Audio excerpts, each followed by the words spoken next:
کامە ویلایەتێکەوە سەرەڕێ بچووچەکەی بەڵام 7,000 کیلۆمەتر چوارگۆشە دارستان و غاباتی تێدایە.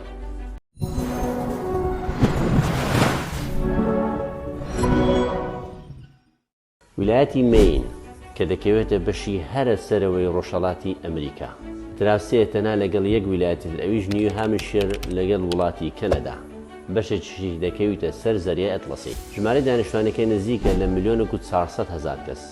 پایتەختێکی بچووکێ ناوی ئۆگەستا کە 19,000 کەسی تێدەژێت. گەورە شارەکە ناوی پۆرتلەندە کە نزیکی 170,000 کەس تێدا دەژێت. ئەو ویلایەتە بەڵۆبستەر بەناوبانگە کە خواردنەکی بەحریە. هەروەها بە سروشتە جوانەکەی کە نزیکی 74,000 کیلۆمەتر چوارگۆشە دارستان و باغ و باخچەی هەیە.